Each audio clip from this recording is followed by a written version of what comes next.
Saya mulai dari status kehambaan. Memang untuk menjadi ahli surga itu kita tidak boleh menandingi Tuhan, menandingi kekuasaan Allah. Sehingga syarat dasar masuk surga itu harus abdullah. Kita berstatus hambanya Allah. Disebut fadkhuli fi ibadi. Masuklah dulu sebagai hambaku. Jadi kita berstatus sebagai hambanya. Baru setelah layak jadi hambanya, baru wadkhuli jannati. Baru berstatus layak sebagai ahli surga. Jadi status kehambaan ini kita mantapkan dulu. Jangan ada status lain kita di depan Allah kecuali status kehambaan. Saya punya analogi dan itu saya ulang-ulang karena di antara ciri Quran itu mengulang-ulang sesuatu yang harus jadi pegangan. Saya ulang lagi, di antara ciri Quran itu mengulang-ulang sesuatu yang jadi pegangan. Jika kita belajar ilmu fisika atau ilmu apa saja, maka kita akan bicara materi sesuai statusnya. Jadi kita harus latihan untuk iman kepada Allah. Saya tanpa mengurangi rasa hormat, saya memberi contoh begini ya. Ini jam, materinya dari besi. Ini kertas, materinya ya kertas. Tentu secara fisik, orang akan bilang jam ini lebih kuat timbang kertas. Dan itu pasti dibenarkan dari segi materi. Tapi kalau Anda beragama dan Anda tahu bahwa pengendali alam raya ini Allah Ta'ala, maka kamu akan bilang, terserah Gus Baha gitu. Bisa saja jam ini saya punya niat saya hancurkan, kertas yang lemah ini saya simpan. Sehingga jam tangan ini 5 menit lagi saya hancurkan sehingga benar-benar rusak. Sementara kertas ini saya simpan sampai bertahun-tahun awet. Nah, kira-kira seperti itulah ilmu manusia. Sesuatu yang kita sangka kuat, ternyata Allah punya rencana menghancurkan itu. Dan yang kita sangka lemah, ternyata Allah punya rencana untuk mengabadikan itu. Nah, di sini pentingnya iman, lahu maqalidus samawati wal ardh. Hanya Allah yang mengendalikan semua. Jadi jangan mentang-mentang kita punya ilmu bahwa materi besi itu lebih kuat timbang kertas, terus kita pastikan bahwa besi lebih awet ketimbang kertas. Kita sisakan satu keyakinan, terserah Allah, terserah pengendalinya. Nah itu agama, bilang terserah pengendalinya itu agama. Ya mungkin tadi aja problem sinyal, saya ulang lagi. Ibarat saya ini megang jam tangan, yang materinya dari besi. Ini kertas yang materinya lemah. Tentu kita akan bilang bahwa jam atau besi lebih kuat ketimbang apa? Kertas. Tapi Anda salah. Anda harusnya ngomong bahwa terserah pengendalinya. Bisa saja saya punya rencana menghancurkan besi ini sehingga 5 menit lagi hancur. Dan saya ingin mengabadikan kertas ini saya simpan di tempat yang aman. Nah kira-kira agama itu bukan anti ilmu. Sehingga agama boleh kamu mengatakan besi ini lebih kuat ketimbang kertas. Tapi harus kamu tambahi dari segi materi. Tapi kalau dari segi pengendalinya, maka kita jawab terserah Allah Subhanahu.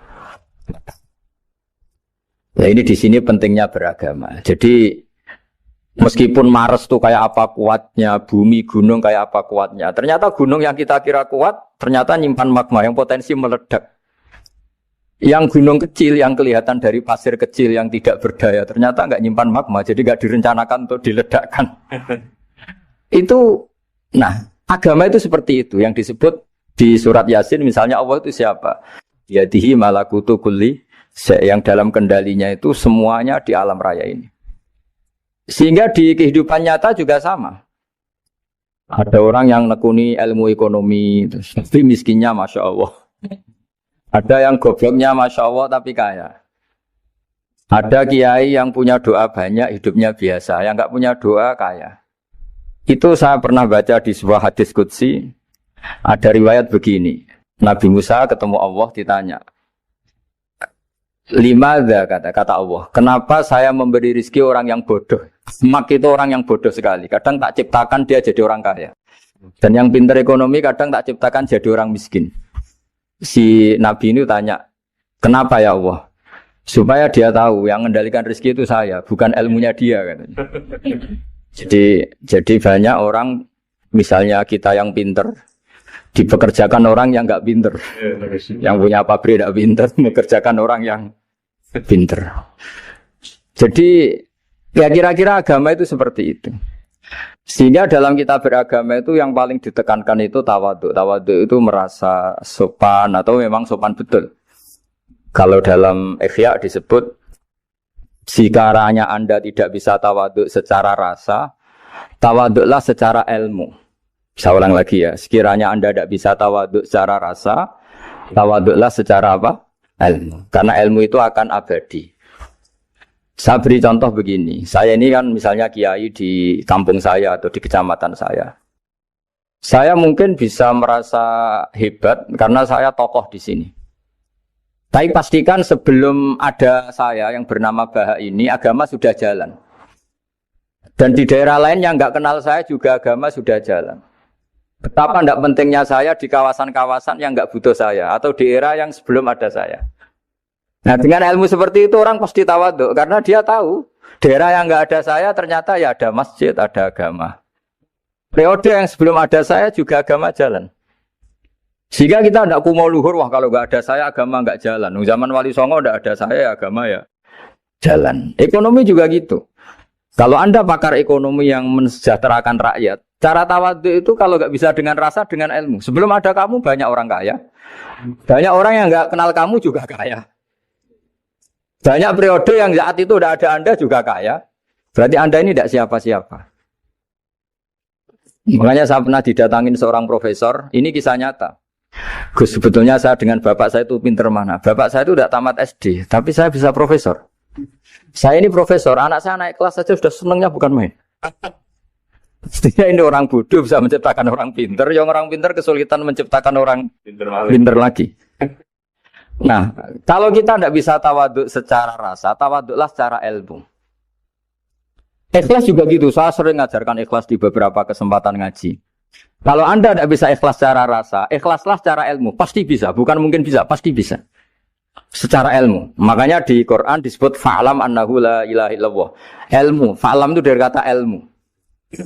Saya beri contoh, saya mulai kecil sampai sekarang. Sekarang saya sekitar umur 50 tahun. Mulai kecil sampai sekarang itu ya bilang kalau kertas ini putih. Itu ya ada yang gaji, ada yang bayar. Tapi saya selalu bilang kertas ini putih. Yang hitam ya saya katakan hitam, yang merah saya katakan merah. Kenapa? Karena itu fakta.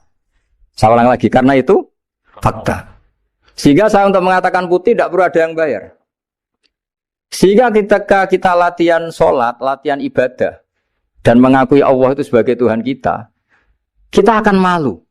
Loh, faktanya Allah itu kan Tuhan. Mau mengatakan fakta kok minta upah ini gimana? Kita mengatakan Allah Tuhan itu sama dengan mengatakan kertas ini putih. Sama-sama itu fakta. Sama seperti saya mengatakan Pak Jokowi itu presiden kami. Itu kan fakta.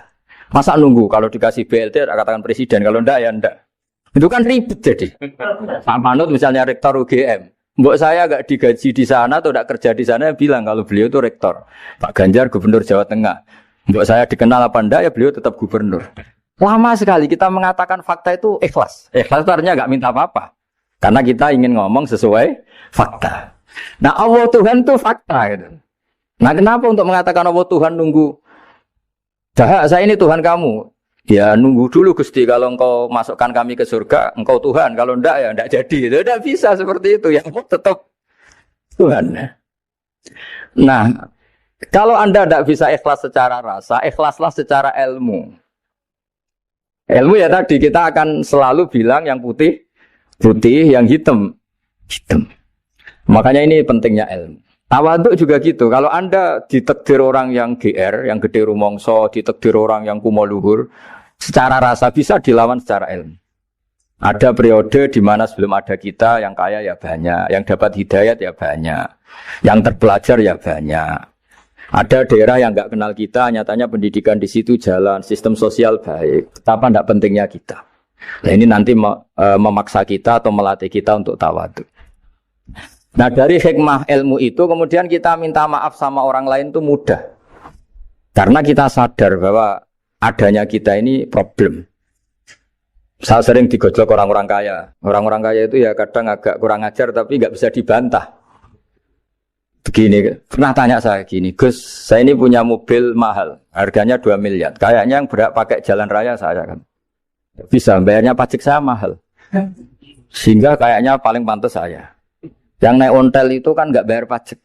Harusnya nggak boleh pakai jalan gitu. Terus saya bilang, mbah-mbahnya yang naik ontel itu pejuang, bapak kamu enggak. Kamu nggak warisnya. Artinya, ada teori dalam kitab hikam itu kitab tasawuf dalam pesantren. Itu kebaikan saja di soal. Misalnya begini, kita ini bangga sebagai urip yang tertib, hidup yang tertib di kantor, di tempat-tempat pekerjaan. Tapi kalau itu semua terjadi, kalau ada kecelakaan di jalan itu nggak ada yang nolong langsung. SAR paling efektif, tim penolong paling efektif itu ya orang-orang nganggur itu. Orang-orang yang di jalan-jalan di perapatan itu kalau ada kecelakaan langsung nolong. Itu nanti ambulan itu yang kedua, ketiga, yang nolong pertama ya orang-orang yang nganggur-nganggur di jalan itu. Ada orang tersesat nolong. Maka ketika seorang sahabat tanya, ya Rasulullah, kalau engkau melarang kita jagongan di jalan itu kita tidak bisa. Tapi kata Nabi, ya silahkan saja, tapi adu haqqat thoriq, kamu di jalan itu datangkan. Apa itu? Ya kamu bisa amar ma'ruf nahi mungkar. Coba kalau di terminal, di tempat publik banyak orang yang soleh, itu nanti copet ya sungkan. Yang mau jambret ya sungkan, karena yang di situ orang-orang soleh. Nanti yang nggak sholat juga sungkan, karena yang di situ banyak yang sholat.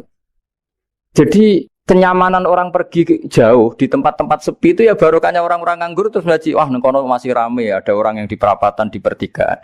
Bayangkan kalau ini orang-orang soleh, pasti itu nyaman. Karena wilayah publik dihuni orang-orang yang soleh. Tapi orang pasti bilang itu nggak tertib. Kita inginnya hidup ya tertib di kantor atau yang suka di masjid, di masjid. Tapi kalau itu terjadi, itu nggak ada tim SAR gratis yang setiap saat kalau ada orang kecelakaan nolong. Makanya dalam makalah hikam itu paling masyhur diantaranya itu, manusia itu siapa? Manusia itu mangkanat mahasinuhu masawiyah, fakih falatakun masawihi masawiyah. Manusia itu orang yang saat baik saja ada salahnya, apalagi masalah.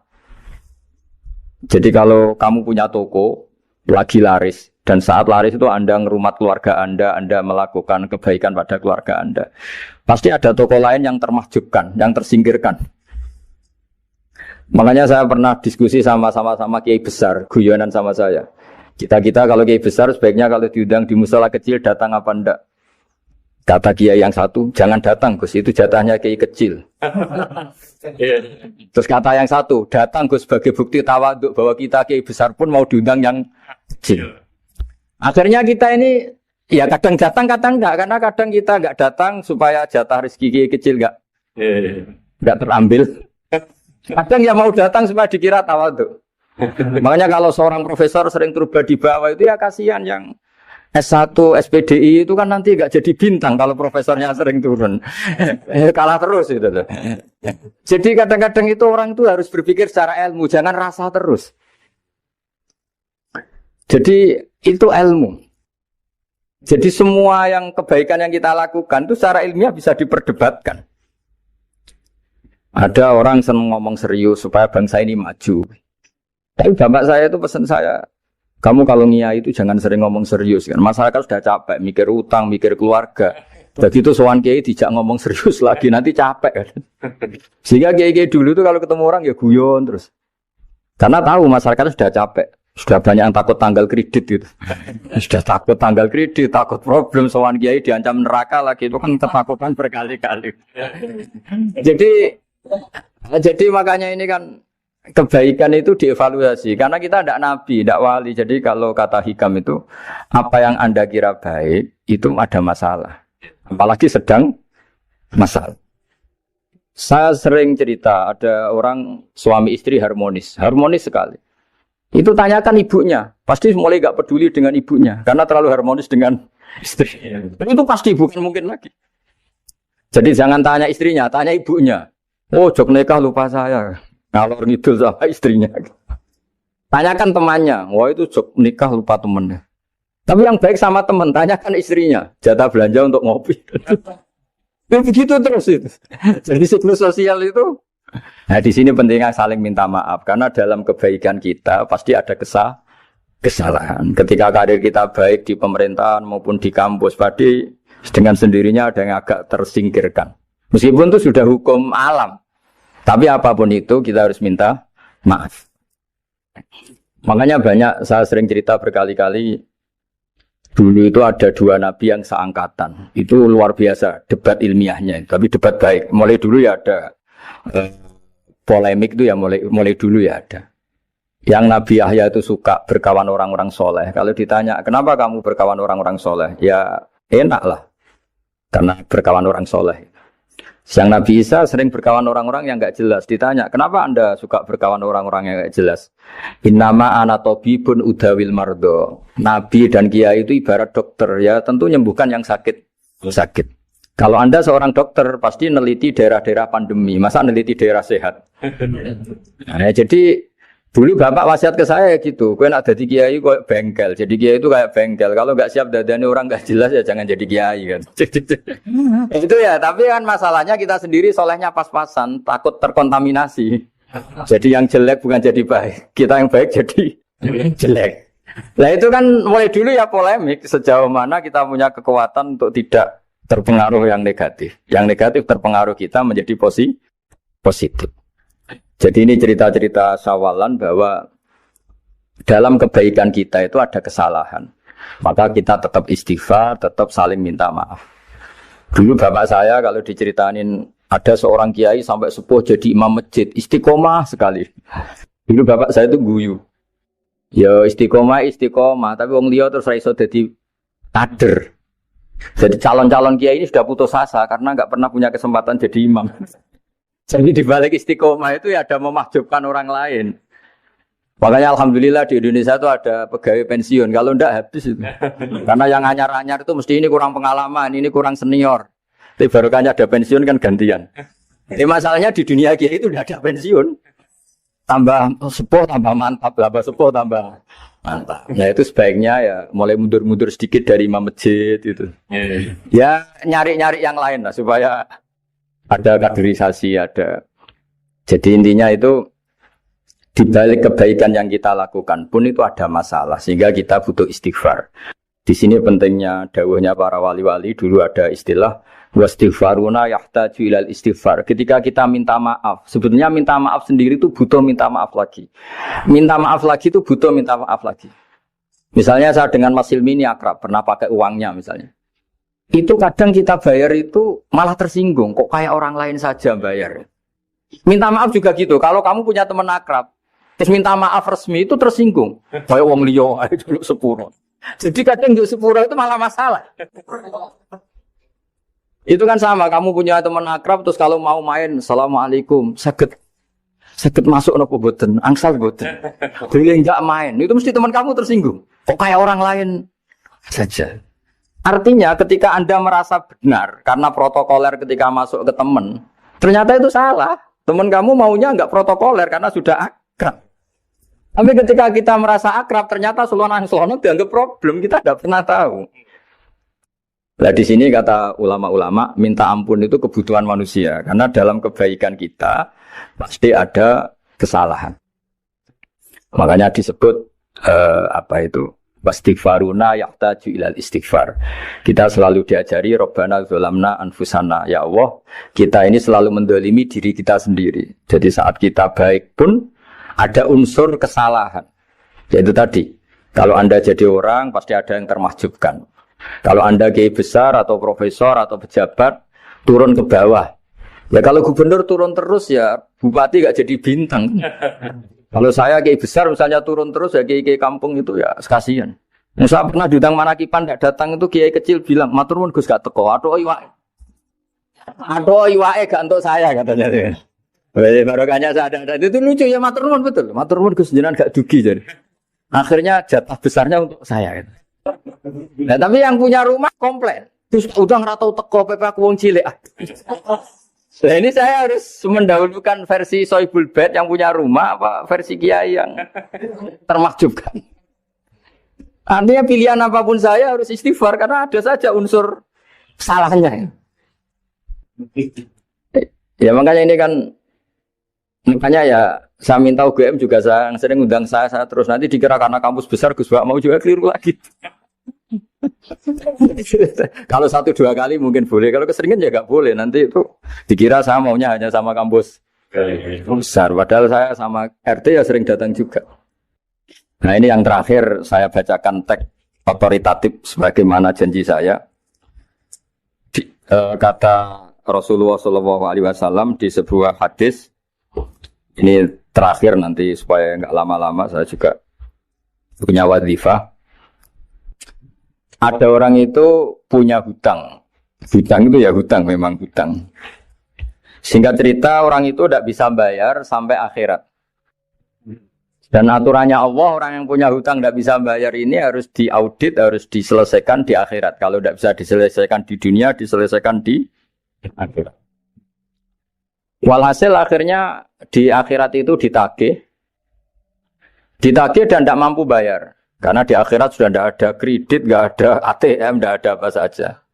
Terus kata Allah, solusinya kebaikan kamu dikasihkan yang ngutangi. Ternyata kebaikan dia tidak cukup juga. Bayarnya apa? Kejelekan yang ngutangin dikasihkan yang utang. Kayak apa celakanya? Kebetulan yang ngutangi salahnya banyak, ini kan repot. Tapi Allah itu tidak suka kalau ada orang mukmin yang satu saudara kemudian masuk neraka karena saudaranya ini.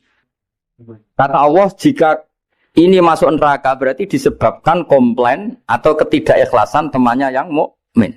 Masa orang mukmin menyebabkan mukmin yang lain masuk neraka? Allah tidak ingin. Makanya di antara nikmatnya beragama itu ukhuwah, persaudaraan.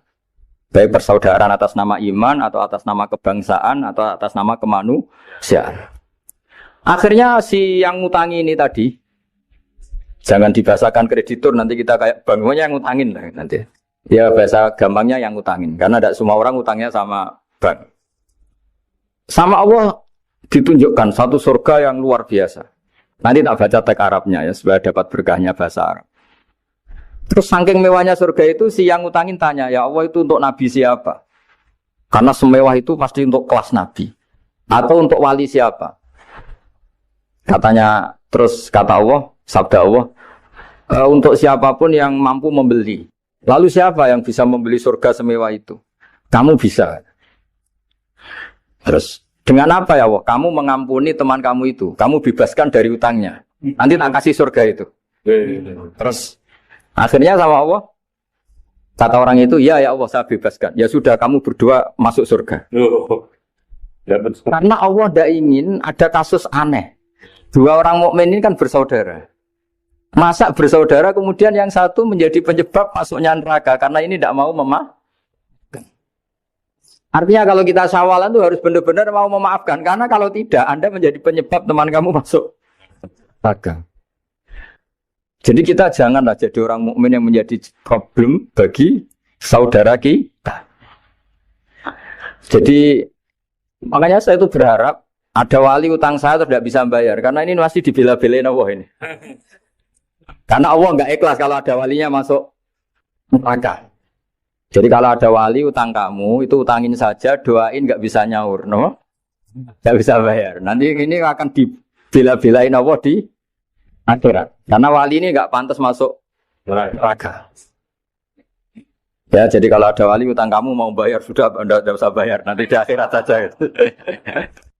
Lah yang ribet kalau yang kamu utangin dia ahli neraka, kamu nagihnya disuruh masuk neraka. Nah, itu ribet itu. Sudah utang dia ahli. Ya tak baca teksnya supaya ini ada di kitab Ihya halaman 197 juz 2. Status hadisnya waqala shahihul isnad. Kata Imam Hakim hadis ini shahihul isnad. Saya baca Arabnya nanti insyaallah sebagian ya supaya kelihatan teks aslinya di bab hukukul muslim. Nama Rasulullah sallallahu alaihi wasallam jalisun izdhika hatta badat sanaya. Nabi ketika santai-santai duduk tahu-tahu tertawa sampai gigi depannya itu kelihatan. Jadi tertawa sangat sampai gigi depannya kelihatan. Yang notabene beliau sering hanya senyum, kali ini tertawa betul sampai gigi depannya kelihatan. Faqala Umaru radhiyallahu anhu ya Rasulullah bi abi anta wa ummi mal ladzi adhakaka. Apa yang bikin kau sampai tertawa seperti itu? Qala rajulani min ummati jasaya baina yaday rabbil izzah. Dua lelaki dari umatku sama-sama sungkeman nuntut keadilan di depan Allah. Jasaya itu sungkem, duduk bersimpuh itu kalau dalam bahasa Arab itu apa? Namanya jasiyah. Faqala ahaduhuma ya rabbi khudli madlamati min hadza. Faqala wa rudda ala akhika madlamata. Qala ya rabbi lam yabqali min hasanati syai'un. Faqala wa ta'ala li talib kaifa tasna'u bi akhika wa lam yabqalahu min hasanati syai'un.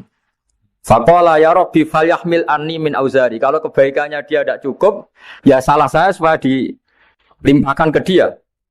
Terus summa fadat aina Rasulullah sallallahu alaihi wasallam bil buka. Nabi di tengah-tengah cerita itu nangis.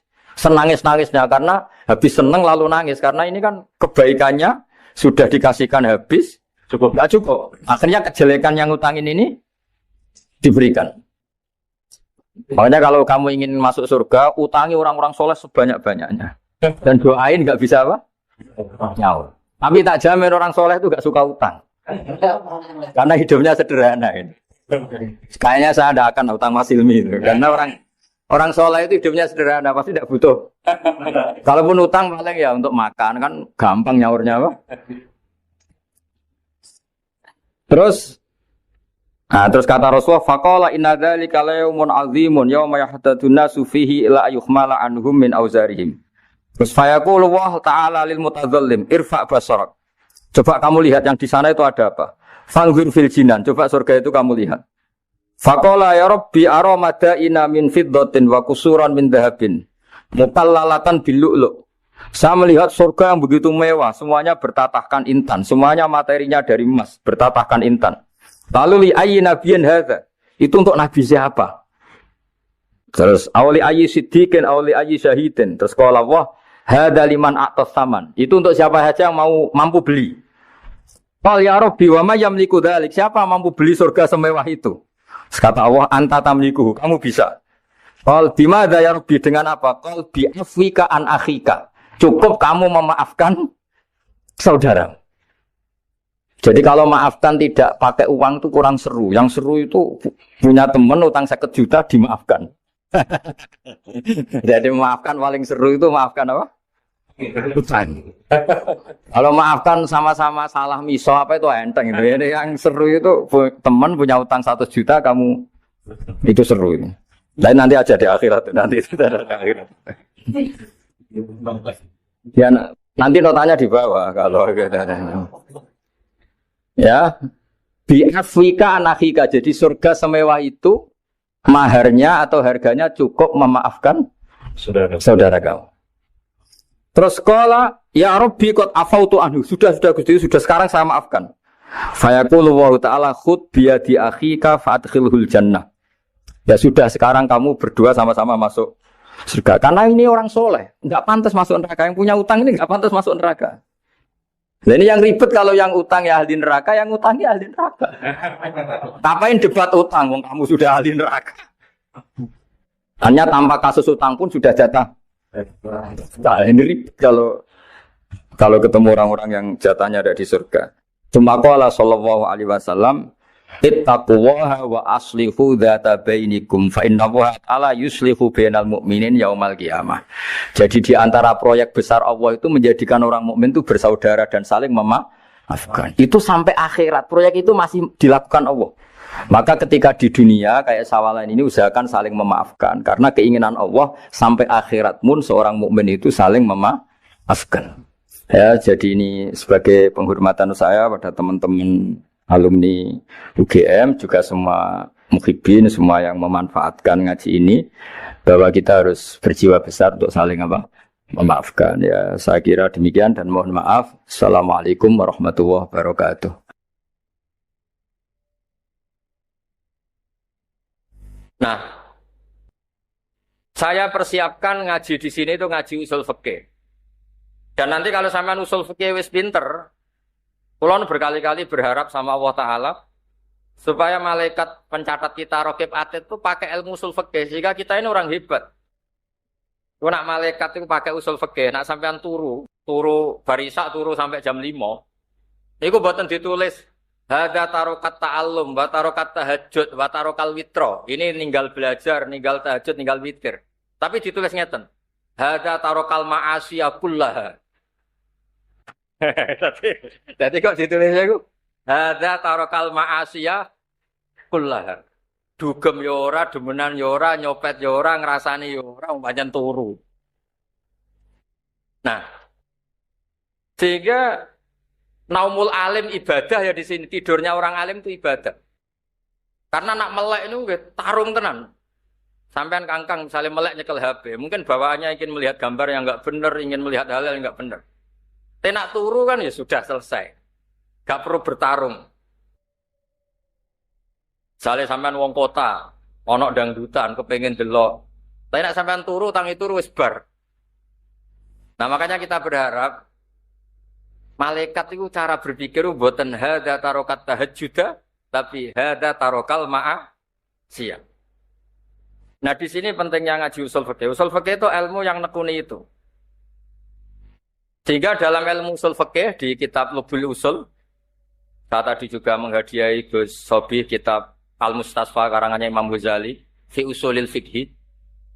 Itu ada teori yang mengatakan mubah itu tidak ada. Wajib ada. Yang melakukan diganjar, yang meninggalkan dosa. Haram ada. Tapi mubah itu tidak ada. Alasannya, misalnya mubah itu ya tidur, makan, jagongan, kata sekolah ngeten iki jagongan itu mubah. Alasannya kalau masih ingat betul di kitab Lubul Usul di karangannya Zakaria Al-Ansori. Isma min mubahin illa wa yatahaqqaqu bihi tarku haramim. Sampai kangkang latihan apalan. Maksudnya sampean ben apalan kados kula. Maksudnya ben ngerti lah, nak sampean gak salah ngundang orang. Isma min mubahin illa wa yatahaqqaqu bihi tarku haramim. Fa yatahaqqaqu bisukun tarkul qatli wa minat wa bisukut tarkul qadab. Tidak ada sesuatu yang mubah dilakukan kecuali saat itu meninggalkan sekian keharaman. Lane sak roh kula niku Mbah Mun niku ya nak jagongan mbek bapak niku suwengi-suwengi.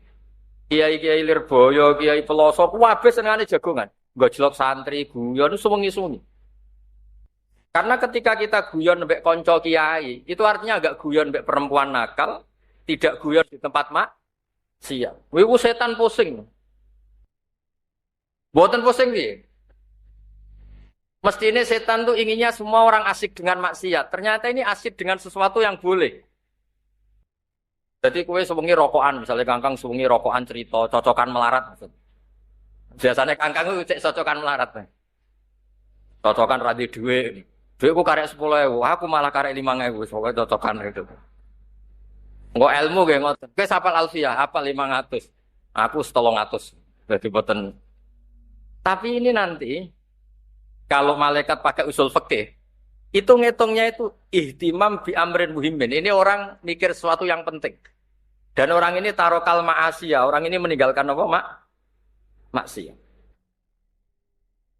Sehingga kalau piyambak pribadi, niku gak sering delok sinetron sing ra jelas-jelas. Tapi ku dadekno setan ku setruk. Pusing lho. Karena apa? Ngendikane Rasulullah SAW, orang-orang alim itu digoda setan begini. Hadhil ardo khalaqaha Allah. Wa hadhil jibal khalaqaha Allah. Subhanallah. Ini gunung diciptakan Allah. Ya saya baca pakai nasab saja supaya jadi maf'ul bab istighal. Hadhil jibala khalaqaha Allah. Wa hadhil ardo khalaqaha Allah. Wa hadas sama atau hadis sama khalaqahu Allah wa hadil fikhar khalaqahu Allah. Nanti setelah orang itu ikrar semua diciptakan Allah. Itu setan memprovokasi faman khalaqahu Allah. Lalu Allah sendiri yang menciptakan siapa? Lalu asal usul Allah sendiri bagaimana?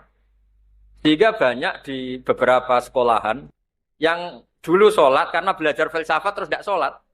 Karena mereka berpikir sebelum saya menemukan hakikat Tuhan saya tidak akan sholat. Nah, kalau sudah begini, biasanya perlawanan kiai itu nak sing seneng mangan ya terus guys go goreng. Karena setan mau godo ben bertanya saman khalaqaha, ternyata wonge golek lombok. Lah kangkang lombok ra duwe terus rodok jupuk wae kancane sithik-sithik. Jadi dikira setan itu was-wasnya masuk, orang tanya siapa lalu yang menciptakan Allah. Allah sendiri asal usulnya gimana? Ya boleh wonge masak. Kok nak sing seneng rokok ya rokokan. Bariku gak mikir terus ngelemah enak rokok. Dan sebagainya dan sebagainya. Nah, kalau biasanya tak tinggal delok berita sing ra jelas-jelas. Jangan delok mak lampir, pokoknya sing ra jelas-jelas.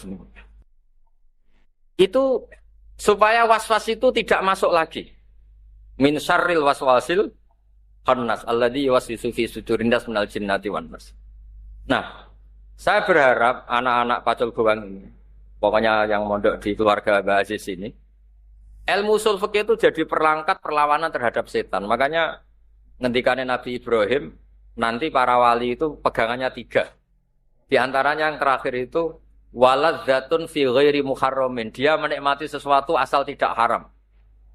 Jadi misalnya kemangan semongko sak piring kok entek. Sanggep bae iku nglakoni barang halal otomatis ninggal haram. Ketika orang lain asik nikmati delok dangdut, kowe ngentekno semangkane kancamu. Ya rodok haram, tapi kancamu nak ora rido itu salahno pangeran. Bakhil temen ngono di para oleh.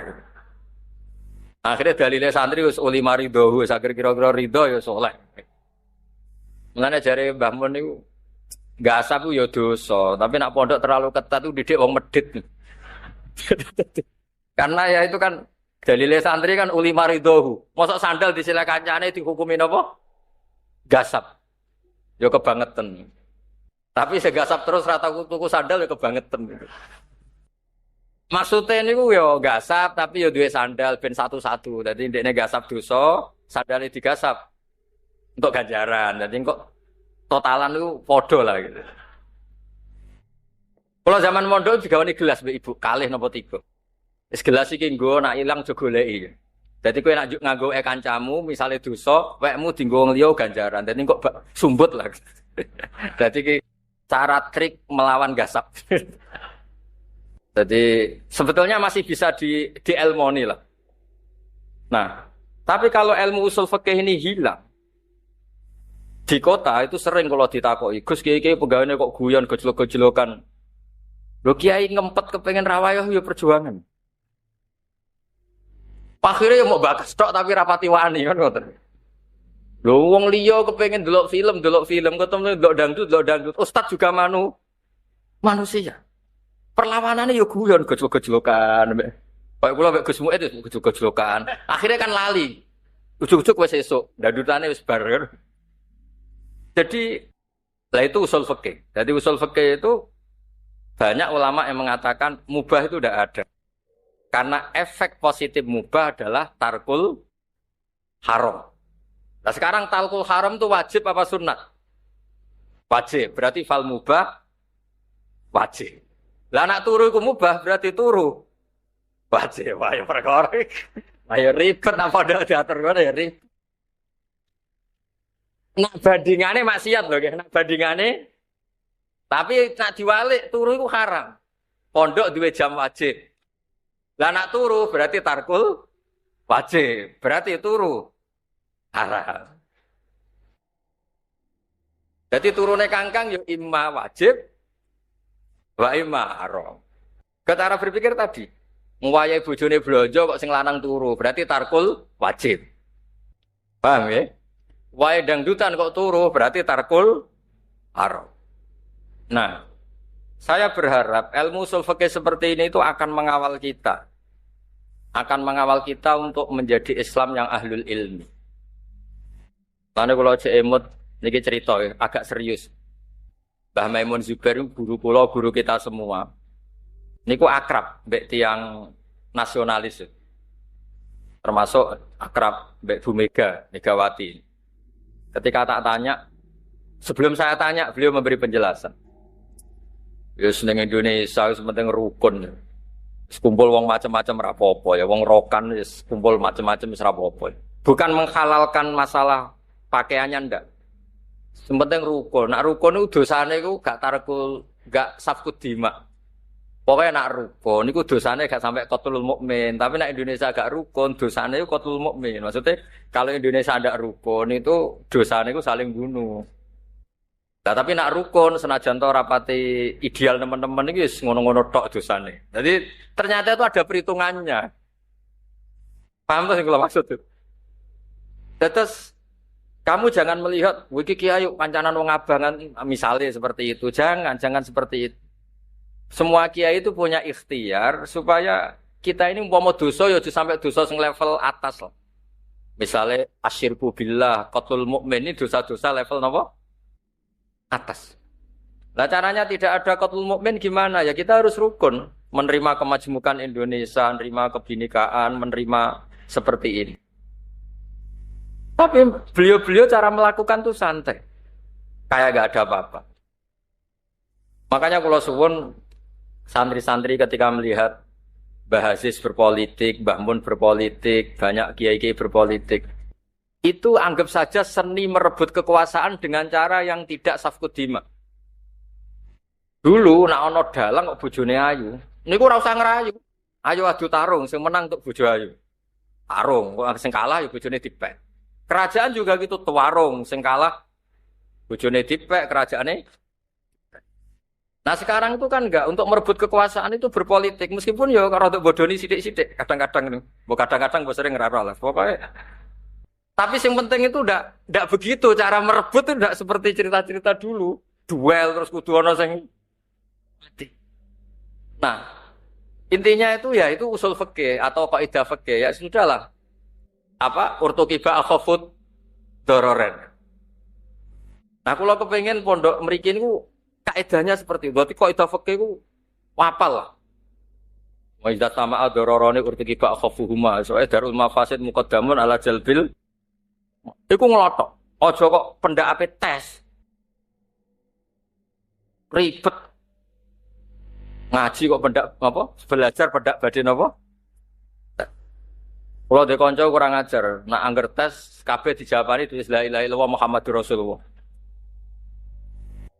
Iki nganti guruku nyalahno kafir. Ya ribet. Sing wani nyalahno la ilaha illallah sinten? Berarti kabeh takok. Mas suruh salat pira? La ilaha illallah. Wes nawa kidul wudu pira ya la ilaha. Iki iku Gus, sekali gurune nyalahno kafir.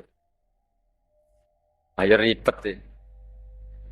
Terus guyon seperti ini dan guyon para kiai itu sebetulnya itu bacalah itu sebagai mubah sing yalzamu minhu tarkul haram yang akibat dari itu meninggalkan haram. Wa tarkul haram wajib. Berarti fal mubah wajib. Nanti juga sebaliknya sama ketika di mubah itu kok efeknya tarkul wajib fal mubah haram. Akhirnya semenjak ada kontrol itu, Syekh Zakaria Al-Ansori ketika na'rifi mubah, al-mubah min haitsu dzatuh. La yu'aqabu ala tarkih wa la yusabu ala fi'lih. Mubah dipandang dari itu sebagai mubah, itu memang enggak ada ganjaran, enggak ada hukuman. Dipandang sebagai mubah. Tapi kalau mubah dipandang dari segi punya akibatnya, itu bisa wajib, bisa haram. Pak sampean mondok ngeten iki kan yo ora mesti pinter. Tapi kan gugoro kewajiban. Kon golek ilmu ya golek ora ketemu lah sing wajib iku. Kula nate didalili santri kula niku ya ribet. Man salaka tariqan yaltamisu fihi ilman. Iku Gus Ba gak mlebu mergo wis gak golek ilmu wis entuk. Sing tok janji itu sing ijek golek-golek. Makanya kadang santri mlebune swarga ya dhisik ambek kiyaine dhisik santrine. Mergo santri jek yaltamisu fihi ilman. Sementara kiai wis yajidu ilman. Iku ora ono hadise, sing ono hadise yaltamisu fihi ilman, sing yajidu ndak. Berarti santri mbek kiai mlebune swarga dhisik ndi? Dhisik santri karena yaltamisu fihi ilman. Terus kula suwun lah, meskipun iki guyon tapi anggaplah saya ulang lagi, anggaplah sesuatu yang mubah atau ladzat fi ghairi muharramin itu alat untuk tarkul haram.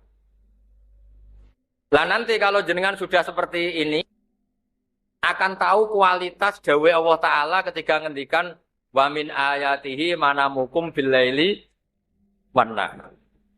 Kan enggak mungkin termasuk ayat Allah kemudian tidak punya efek yang luar biasa. Karena Ini tidur yang akibatnya tarokal ma'asiyakullah. Ini tidur yang bisa meninggalkan semua apa maksiat. Dan artinya terus sama. Misalnya kulu wasrobu. Wong mangane kok ngenteni dikongkon. Angger wong ora kepengin mangan. Lho mangane wong mukmin iku taladzut bil mubah. Akhirnya gara-gara mangan syukur ning Allah Subhanahu wa taala. Gara-gara mangan iso rukuk, iso sujud.